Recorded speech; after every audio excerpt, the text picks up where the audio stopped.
Hello everyone and welcome you all on Indo पाठशाला। आज हम इस वीडियो में देखने वाले हैं लेयर्स ऑफ एटमॉस्फेयर, वायुमंडल की परतें। ये करंट टाइम में एसएससी सीजीएल वगैरह के एग्जाम में पूछा जा रहा है, तो ये बहुत ही ज़्यादा इंपॉर्टेंट है। तो हमें पता है कि 5 लेयर्स होते हैं। कौन कौन से? क्षोभ मंडल मतलब कि ट्रोपोस्फेयर, इसको आपको इंग्लिश और हिंदी दोनों में ही याद रखना होगा। मोस्टली आप इसको इंग्लिश में याद रखिएगा क्योंकि ऐसे करके एग्जाम में भी पूछा जाता है। तो ये होता है ट्रोपोस्फेयर, जो कि बिल्कुल क्या होता है, लोअर मोस्ट, मतलब कि सबसे ऊपर तो होता है एक्सोस्फेयर जो कि आउटर मोस्ट होता है, बट पृथ्वी को जो घेरे रहता है, जिसमें सारी प्रकार की क्लाइमेट चेंजेस, क्लाउड्स मतलब मौसमी जो घटनाएं होती हैं वो होती हैं ट्रोपोस्फेयर में। ठीक है, तो ये कौन सा लेयर होता है? ये होता है लोअर मोस्ट लेयर, जो कि पृथ्वी को कवर किया रहता है फर्स्ट नंबर पे। सेकेंड नंबर पे आता है स्ट्रेटोस्फेयर, जिसको क्या कहते हैं, समताप मंडल। इसी में क्या होता है, ओजोन लेयर होती है। ओके, थर्ड नंबर पे आता है मेसोस्फेयर। मेसोस्फेयर क्या होता है, सबसे कोल्डेस्ट होता है, मतलब कि सबसे ठंडा होता है, और यहीं पे जो हम टूटते हुए तारों को देखते हैं ना, कि मतलब आते ही यहाँ पे बर्न हो जाते हैं। ठीक है, जो उल्का होती है तो वो सारे क्या होते हैं, मेसोस्फेयर में बर्न हो जाते हैं, वही हमें टूटता हुआ तारा दिखता है इस तरीके से। तो वो होता है मेसोस्फेयर में, मतलब कि मध्य मंडल में। फिर उसके ऊपर आता है थर्मोस्फेयर। थर्मोस्फेयर क्या होता है, ताप मंडल होता है, यहाँ बहुत ज़्यादा गर्मी होती है और इसमें आयंस वगैरह भी होते हैं। आयनोस्फेयर, जिससे कि हमारा टेली कम्युनिकेशन या वायरलेस कम्युनिकेशन जो हम लोग करते हैं ना, वाईफाई वगैरह और ये सारी चीज़ें और सैटेलाइट्स वगैरह इधर में होते हैं। ठीक है, थर्मोस्फेयर में। और इसी में आइनोस्फेयर भी होता है, जिसमें आयंस होते हैं, जैसे रेडियो वेव्स वगैरह वहाँ से चलते हैं। ओके, और सबसे ऊपर top most layer of earth is exosphere. Exosphere क्या होता है, बहिर्मंडल इसको कहते हैं, और इसके आगे फिर आ जाता है हमारा स्पेस या अंतरिक्ष। ठीक है, तो ये सारा एक ओवरव्यू था, इसको हम अभी एमसीक्यूज के थ्रू आगे इस वीडियो में डिस्कस करने वाले हैं। ओके, तो चलिए फर्स्ट क्वेश्चन देखते हैं। The lower most layer of earth's atmosphere, सबसे निम्नतम परत पृथ्वी के वायुमंडल की, तो ये क्या होती है, ट्रोपोस्फेयर, क्षोभ मंडल। ठीक है, क्योंकि हमने उसको अभी फिगर में भी देखा था कि ट्रोपोस्फेयर सबसे नीचे पृथ्वी को कवर किए रहती है। और ये क्या होता है, इसमें सारी मौसमी घटनाएं होती हैं, all phenomenas of climate and weather, जितनी भी जलवायु और मौसमी घटनाएं, बादल, वर्षा, कोहरा, पाला, ये सारी चीज़ें किसमें होती हैं, क्षोभ मंडल यानी कि ट्रोपोस्फेयर में होती हैं। ओके, और इसमें क्या होता है कि टेम्परेचर डिक्रीज होता है, मतलब कि तापमान धीरे धीरे घटता जाता है। जैसे जैसे अगर हम मतलब 1 डिग्री का टेम्परेचर डिक्रीज हो जाएगा, घट जाएगा, अगर हम 165 मीटर की ऊंचाई पर जाते हैं ऊपर। ओके, तो ट्रोपोस्फेयर में क्या होता है, बेसिकली टेम्परेचर डिक्रीज होता है, मतलब कि जो तापमान है घटता है। अगर हम 165 मीटर की हाइट पे जाएंगे तो 1 डिग्री टेम्परेचर डाउन हो जाएगा। ओके, यहाँ पे एक और बार देखते हैं, ये हमारी अर्थ है और यहाँ पे है ट्रोपोस्फेयर, और यहीं पे क्या होता है, देखिए यहाँ पे बादल वगैरह आपको दिख रहा है, जितने भी चीज़ें होती हैं, कोहरा, बादल और जो वर्षा वगैरह, रेनी सीजन, ये सारी चीज़ें जो होती हैं ना, ये ट्रोपोस्फेयर में ही होती हैं। ओके, और जो स्ट्रेटोस्फेयर होता है, ये क्या होता है, बहुत अच्छा होता है किसके लिए, जो प्राइवेट जेट्स वगैरह होते हैं या जो फ्लाइट वगैरह होती है, तो यहीं पे उड़ती है, क्योंकि यहाँ पे बारिश वगैरह में तो उड़ नहीं पाएगी। ओके, तो यहाँ पे स्ट्रेटोस्फेयर में क्या क्या होता है, समताप मंडल में ओजोन लेयर भी होती है, और क्या होता है, प्लस जो वायुयान उड़ते हैं, फ्लाइट वगैरह, तो वो सारी चीज़ें और प्राइवेट जेट्स वगैरह तो यहीं पे उड़ती हैं। ओके, तो ये इतनी इन्फॉर्मेशन आपको ध्यान में रखनी है। चलिए देखते हैं हम फिर नेक्स्ट क्वेश्चन क्या कहता है। The ozone layer is present in, ozone परत किसमें उपस्थित होता है, ऑलरेडी आई टोल्ड यू कि ये होता है स्ट्रेटोस्फेयर। स्ट्रेटोस्फेयर का मतलब होता है समताप मंडल, जिसमें कि जो टेम्परेचर होता है वो इक्वल होता है, इसीलिए इसका नाम क्या है, समताप मंडल। ओके, अब देखिए ये जो ओजोन होता है ना, इसका जो फॉर्मूला होता है केमिस्ट्री में O3, ठीक है, ऑक्सीजन की 3 उससे मिलकर बना होता है मॉलिक्यूल से। और ओजोन क्या होता है, ब्लू इन कलर, और बहुत ही स्ट्रॉन्ग इसकी ऑर्डर या स्मेल होती है। ठीक है, बहुत ही ज़्यादा तीक्ष्ण गंध होती है इसकी, और कलर में होता है ब्लू, जबकि जो ऑक्सीजन होता है ना वो कलरलेस होता है। ठीक है, उसका कोई कलर नहीं होता है। ओके, और देखिए 1987 में मॉन्ट्रियल प्रोटोकॉल हुआ था कनाडा में, ताकि जो हमारा जो ओजोन लेयर है उसको सेव करने के लिए हम लोग कोई कदम उठाए। ये फर्स्ट टाइम हुआ था 1987 में, मॉन्ट्रियल प्रोटोकॉल, जो कि कनाडा में हुआ था। ठीक है, और क्या होता है कि जो हमारे रेफ्रिजरेटर है या फिर हमारा जो एसी लगता है, उसमें से जो फ्रियॉन गैसेस, बहुत सारी गैसेस निकलती है ना, तो वो हमारी जो ओजोन लेयर है, जो समताप मंडल या स्ट्रेटोस्फेयर में उपस्थित है, उसको बहुत ज़्यादा हार्म करती है, बहुत उसमें जैसे छेद वगैरह हो जाता है, होल टाइप में। ठीक है, तो उस चीज़ को बचाने के लिए 1987 में मॉन्ट्रियल प्रोटोकॉल कनाडा में किया गया था। ओके, नेक्स्ट देखिए ओजोन डे हम किस दिन को ऑब्जर्व करते हैं, तो वो करते हैं हम 16 सितंबर को। ओके, ओजोन दिवस। फिर है ये जो ओजोन लेयर होती है, जो स्ट्रेटोस्फेयर में है वो हमें किस चीज़ से प्रोटेक्ट करती है, तो यूवी रेज, अल्ट्रावायलेट रेज जो होती हैं सन की, उससे हमें प्रोटेक्ट करती है, ताकि हमारी जो आई प्रॉब्लम्स है और बहुत सारी स्किन डिजीजेज हो जाती हैं, प्रॉब्लम्स हो जाती हैं, क्योंकि अल्ट्रावायलेट रेज अगर हमें हमारे जो बॉडी है उसके डायरेक्ट कॉन्टैक्ट में पड़े ना, तो हम पूरे बर्न भी हो जाएंगे, जल भी जाएंगे, और बहुत सारी तरीके की जो डिजीजेज होती हैं वो हमें होने लगेंगी। ठीक है, तो डायरेक्ट हमारे ऊपर ना आके बीच में ओजोन लेयर होता है, उसी के थ्रू फिर छन के आती है। ठीक है, तो ये बहुत सारी अल्ट्रावायलेट रेज को एब्जॉर्व कर लेता है ताकि हमें हार्म ना करे। ओके, तो ये सारी चीज़ें आपको ओजोन लेयर के बारे में ध्यान रखनी है। और ओजोन लेयर किस में उपस्थित होता है, तो स्ट्रेटोस्फेयर में उपस्थित होता है, मतलब कि समताप मंडल में। इतनी इन्फॉर्मेशन ध्यान में रखनी है। देखिए स्ट्रेटोस्फेयर कहाँ पे है, तो यहीं पे है स्ट्रेटोस्फेयर, और यहीं पे क्या होता है, ओजोन लेयर। और कितनी भी क्लाइमेट फिनोमिनाज होती हैं वो किस में होती हैं, ट्रोपोस्फेयर में। ठीक है, तो इतनी इन्फॉर्मेशन आपको ध्यान में रखनी है। और स्ट्रेटोस्फेयर में ही क्या होता है, ये बहुत अच्छा होता है, जो लेयर होता है एटमॉस्फेयर का, वहाँ पे क्या होता है, फ्लाइट या प्राइवेट जेट्स वगैरह उड़ाए जा सकते हैं। ठीक है, तो ये इतनी इन्फॉर्मेशन आपको ध्यान में रखनी है।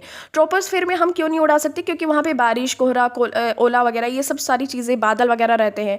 ठीक है, तो यहाँ पे उड़ाना पॉसिबल तो है नहीं। ठीक, पायलट को प्रॉब्लम होती है, तो इसलिए स्ट्रेटोस्फेयर इज बेस्ट। चलिए देखते हैं next, atmospheric humidity is measured by, वायुमंडलीय आर्द्रता किससे नापी जाती है, तो ये नापी जाती है हाइग्रोमीटर से। Okay, hygrometer is used for measured humidity of atmosphere. Okay, और जो ये हाइड्रोमीटर होता है ना, देखिए हाइड्रोमीटर और हाइग्रोमीटर दो चीज़ें होती हैं, एक जी और डी का डिफरेंस होता है। तो हाइड्रोमीटर क्या होता है, measures the specific gravity of liquids, जो भी द्रव पदार्थ होते हैं उनकी जो ग्रेविटी होती है उनको मेजर करने के लिए हाइड्रोमीटर का यूज़ करते हैं।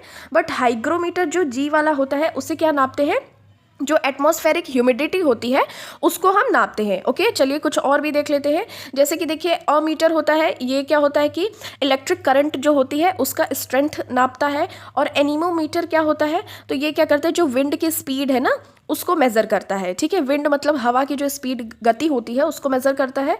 और बैरोमीटर क्या होता है, ये मेजर्स एटमॉस्फेरिक प्रेशर, जो एटमॉस्फेयर का प्रेशर होता है, दाब होता है, वायुमंडलीय दाब, उसको नापता है बैरोमीटर। ओके, चलिए देखते हैं next, the main layer of atmosphere from 10 kilometre above the surface of earth up to 50 kilometre is called. तो देखिए जो अर्थ की सरफेस है, यहाँ से लेके, ये अर्थ की सरफेस है, यहाँ से लेके 10 to 50 किलोमीटर तक की जो सरफेस है उसको हम क्या कहते हैं, उसको कहते हैं हम स्ट्रेटोस्फेयर। ठीक है, तो ऑप्शन नंबर आपका कौन सा सही हो जाएगा, बी, समताप मंडल कहते हैं, जिसकी की लेंथ कहाँ तक, हाइट कहाँ तक है, 10 किलोमीटर to 50 किलोमीटर। ओके, देखिए यहाँ पे कुछ लेंथ है और ये अप्रॉक्सीमेटली है, लगभग में है, क्योंकि कहीं कहीं ट्रोपोस्फियर की 18 किलोमीटर भी दिखाई देती है, बट हम 20 किलोमीटर मान के चलते हैं। ठीक है, अप्रॉक्सीमेटली। ओके, तो ये देखिए ट्रोपोस्फियर मतलब कि क्षोभ मंडल है, ये लोवेस्ट पार्ट ऑफ एटमॉस्फेयर है, और इसी में क्या होते हैं, क्लाउड्स, रेन्स और स्नो वगैरह होते हैं, जैसा कि मैंने आपको पहले बताया।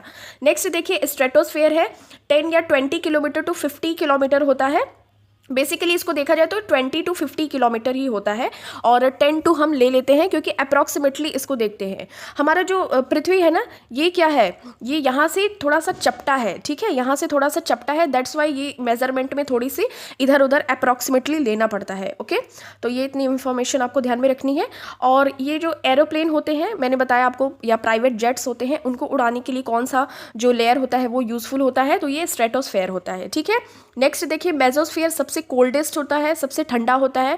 ठीक है, और इसमें क्या होता है, जो टूटता हुआ तारा आप देखते हैं ना, आपको लगता है कि चलो विश मांग लेते हैं, तो वो सारी चीज़ें जो उल्का वगैरह होती है वो इसमें आके बर्न होती है, तो वही हमें लगता है कि कोई तारा टूटता हुआ है। ठीक है, तो ये होता है, ये जो इंसिडेंट होता है वो किस में होता है, ये मेसोस्फेयर में होता है, ये 50 to 85 किलोमीटर तक होता है। नेक्स्ट देखिए थर्मोस्फेयर होता है, ये तापमंडल, ये 85 to 690 किलोमीटर या कहीं कहीं 500 किलोमीटर भी देखने को मिलते हैं। जैसा कि मैंने आपको बताया कि जो हमारी अर्थ है वो पोल्स की साइड से थोड़ी सी चपटी है, दैट्स वाई जो एटमॉस्फेरिक जो भी लेयर्स हैं उनकी जो किलोमीटर्स में रेंज है उनमें थोड़ा इधर उधर होता रहता है। ठीक है, तो कहीं देखिए 85 to 690 किलोमीटर होता है थर्मोस्फेयर, और इसमें ही क्या होता है, आपकी जो आइनोस्फेयर भी इसमें ही होता है, जिसमें आयंस वगैरह होते हैं, रेडियो वेव्स निकलती हैं, और जो सैटेलाइट्स ऑकर करते हैं यहीं करते हैं, उपग्रह वगैरह। ठीक है, देखिए नेक्स्ट है 5th नंबर का एक्सोस्फेयर। एक्सोस्फेयर क्या होता है, ये 1000 अबव, मतलब ये बिल्कुल बहिर्मंडल होता है, बिल्कुल बाहरी का एरिया। ठीक है, outer most layer of earth is called exosphere, मतलब कि बहिर्मंडल। ठीक, तो इतनी इन्फॉर्मेशन आपको ध्यान में रखनी है। और जो बहुत ज़्यादा आगे जो रॉकेट वगैरह, बहुत ज़्यादा आगे सैटेलाइट्स वगैरह होते हैं वो एक्सोस्फेयर के रीजन में होते हैं, बट बेसिकली देखा जाए तो थर्मोस्फेयर में ही सैटेलाइट्स जो पृथ्वी को चारों तरफ से घेरे रहते हैं वो एग्जिस्ट करते हैं। ठीक है, तो इतनी इन्फॉर्मेशन आपको ध्यान में रखनी है। 5th नंबर का क्वेश्चन है, which is the top most layer of earth's atmosphere. तो सबसे ऊपरी का, मतलब सबसे बाहरी का जो लेयर होता है वो कौन सा होता है, वो होता है एक्सोस्फेयर। Okay, exosphere. और सबसे नीचे, मतलब जो पृथ्वी को कवर किया रहता है सबसे पहले, वो कौन सा होता है, क्षोभ मंडल, मतलब कि ट्रोपोस्फेयर। और सबसे ऊपर कौन सा होता है, वो होता है एक्सोस्फेयर। ओके, और इसमें क्या होता है, हीलियम और हाइड्रोजन गैसेज होती हैं, और यहाँ पे जो हवा होती है ना बहुत ज़्यादा पतली होती है, बहुत ही ज़्यादा थिन एयर होती है। ठीक है, और ये जो देखिए एक्सोस्फेयर है ये outer most layer of atmosphere है। ओके, और इसमें मॉलिक्यूल्स एंड एटम्स वगैरह होते हैं, जैसे हीलियम, हाइड्रोजन वगैरह होते हैं। ओके, बहुत ज़्यादा थिन एयर होती है, और ये 10,000 किलोमीटर तक बहुत ज़्यादा एक्सीड करती है, मतलब बहुत ज़्यादा आगे तक स्पेस तक जाती है। ओके, और इतनी इन्फॉर्मेशन आपको ध्यान में रखनी है। जो भी लेयर्स होते हैं आपको इनको सीक्वेंस वाइज याद रखेंगे तो आपको इजीली भूलेंगे नहीं, याद हो जाएगा। ठीक है, 6 नंबर का क्वेश्चन देखते हैं, which atmospheric layer contains ions and helps in wireless communication. ठीक है, तो ये कौन सा आंसर हो जाएगा, थर्मोस्फेयर हो जाएगा। थर्मोस्फेयर में क्या होता है, ये रेडियो वेव्स निकालते हैं, जो आप रेडियो वगैरह सुनते हैं ना फ़ोन में 98.3 रेड एफएम या कुछ भी, तो ये सारी चीज़ें आपको कहाँ से रेडियो वेव्स मिलती हैं, तो ये मिलती है थर्मोस्फेयर में। और इसी में क्या होता है, आइनोस्फेयर होते हैं, जिसमें बहुत सारी तरीके के आयंस वगैरह होते हैं। ओके, तो यहाँ पे क्या होता है, देखिए ये दो चीज़ें आपको ध्यान में रखनी है कि जो आइनोस्फेयर होता है किस में लाई करता है, मतलब किस में होता है, ये होता है थर्मोस्फेयर, मतलब कि तापमंडल में।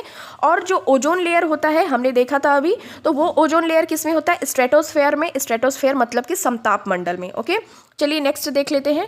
थर्मोस्फेयर के बारे में थोड़ी सी इन्फॉर्मेशन है। जो देखिए रेडियो वेव्स होते हैं वो ट्रांसमिटेड कहाँ से होते हैं, इसी लेयर से होते हैं। ठीक है, पृथ्वी की इसी लेयर से होते हैं, रेडियो वेव्स ट्रांसमिशन होता है इनका। ठीक है, और जो टेम्परेचर होता है ये हाइट के साथ क्या होता है, इंक्रीज होता जाता है, क्योंकि थर्मोस्फेयर है जैसा कि थर्मल मतलब कि ताप से बना हुआ है। तो जैसे जैसे आप हाइट पे जाते रहेंगे ना, तो आपका जो ये टेम्परेचर है वो इंक्रीज होता जाएगा। ओके, और जैसा कि मैंने बताया कि जो सैटेलाइट्स वगैरह होती हैं, उपग्रह होते हैं जो हम भेजते हैं, तो वो भी इसी लेयर में ऑकर करते हैं। और अरोरा की आपकी घटना आपने देखा होगा, शायद आप लोगों में से बहुत लोग जानते भी होंगे। कुछ इस तरीके की अरोरा होती है, तो ये कलरफुल थोड़ा सा होता है। तो ये कुछ कंट्रीज़ में होते हैं, जो विदेशों में कंट्रीज़ हैं वहाँ पर देखने को मिलती हैं। तो ये भी इसी रीज़न की वजह से होती है, इसी लेयर की वजह से, कौन सी, थर्मोस्फेयर में होती है। ओके, तो ये होता है, ये इतनी इन्फॉर्मेशन आपको ध्यान में रखनी है अबाउट थर्मोस्फेयर। इसमें क्या क्या होता है, आइनोस्फेयर होता है जिसमें बहुत सारे तरीके के आयंस होते हैं, रेडियो वेव्स भी यहाँ से निकलते हैं, टेलीकम्युनिकेशन या वायरलेस कम्युनिकेशन भी थर्मोस्फेयर में होता है, अरोरा का जो इंसिडेंट होता है वो भी यहीं होता है, सैटेलाइट्स वगैरह जो भेजे जाते हैं वो भी यहाँ से होते हैं। ठीक है, तो इतनी इन्फॉर्मेशन आपको थर्मोस्फेयर के बारे में ध्यान में रखनी है। ओके, देखिए यहाँ पे है आइनोस्फेयर।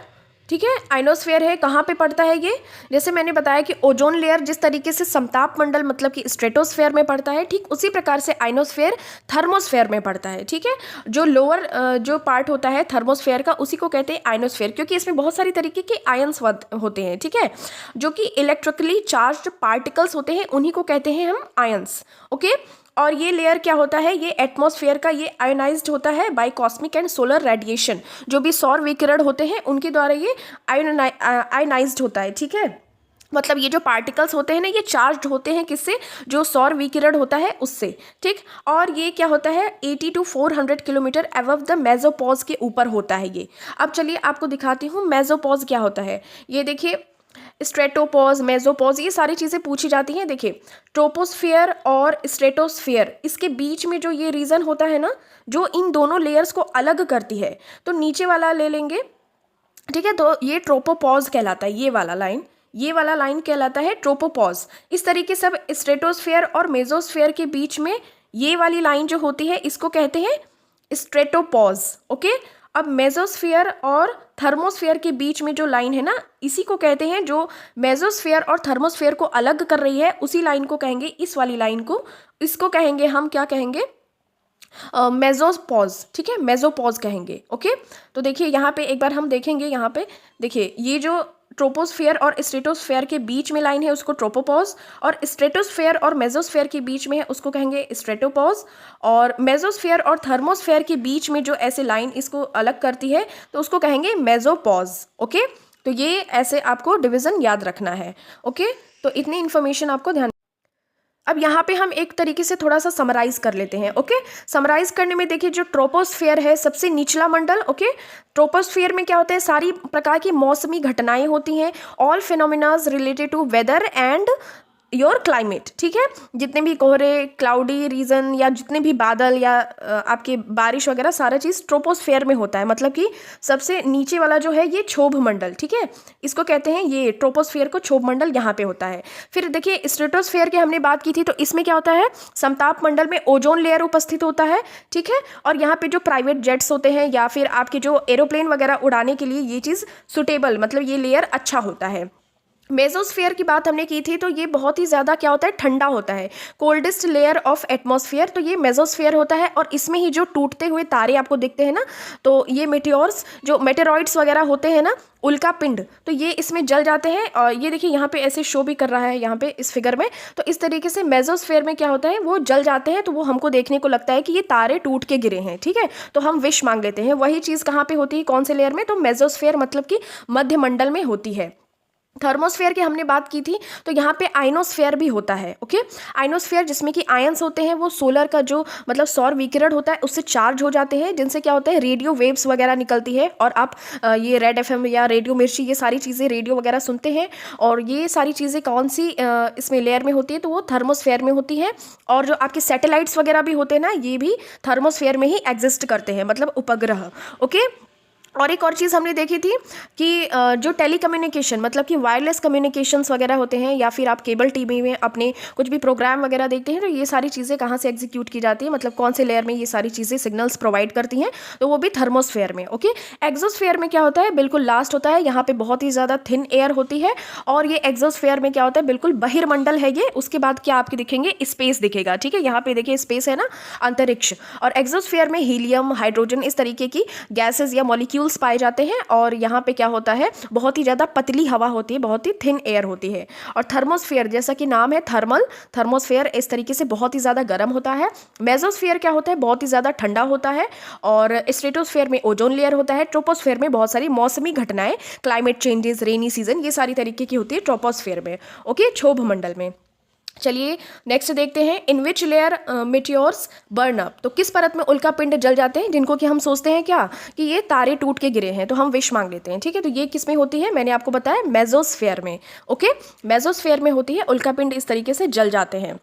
और ये क्या होता है, सबसे कोल्डेस्ट लेयर होता है, सबसे ठंडा होता है। देखिए कुछ इस तरीके के होते हैं मेटियोर्स, तो ये मेटेरॉइड्स वगैरह ऐसे जलते हैं, जैसे ये पृथ्वी की तरफ आते रहते हैं, मतलब अर्थ की तरफ आते रहते हैं, बट ये मेसोस्फेयर का जो लेयर है ना, वहाँ पे जाके वो इस तरीके से जल जाते हैं, बर्न अप हो जाते हैं। दैट्स वाई हमारी पृथ्वी के कॉन्टैक्ट में नहीं आ पाते हैं, और ये हमें कैसे दिखते हैं कि कोई तारा टूट के गिरा है। ठीक है, तो इस तरीके से ये सारी चीज़ें मेसोस्फेयर में होती हैं, इंसिडेंट्स। ओके, अब हम कुछ कंपोजिशन देख लेते हैं गैसेस के, कि देखिए जो नाइट्रोजन होता है वो सबसे ज़्यादा पाया जाता है, 78% तक पाया जाता है। ऑक्सीजन होता है ये 21% तक पाया जाता है अप्रॉक्सीमेटली, अगर देखें तो, बट 20.95 है, तो अप्रॉक्सीमेटली अगर कह सकते हैं कि 21% तक ये पाया जाता है। ठीक है, ऑर्गन है तो 0.93%, और H2O है, मतलब जलवाष्प या वाटर वेपर टाइप में, तो 0 से 4%, ये 0.4% तक है। ओके, और ये कार्बन डाइऑक्साइड है 0.03, आप इतना ध्यान रख सकते हैं, तो कर लीजिए, ये 2.25 ध्यान रखने की इतनी ज़रूरत नहीं है। तो 0.03% तक क्या होता है, कार्बन डाइऑक्साइड। ओके, तो ये इन्फॉर्मेशन आपको ध्यान में रखनी है। चलिए, this question is for you, और आपको बताना है कमेंट सेक्शन में कि कौन सा वायुमंडलीय परत रेडियो तरंगों को परावर्तित करता है, तो इसका आंसर आपको कमेंट सेक्शन में देना है। And thank you so much for watching this. मिलते हैं आपसे नेक्स्ट वीडियो में। For free PDF join our Telegram channel Indo Pathshala. Till then take care and bye. अपना खूब सारा ध्यान रखिए।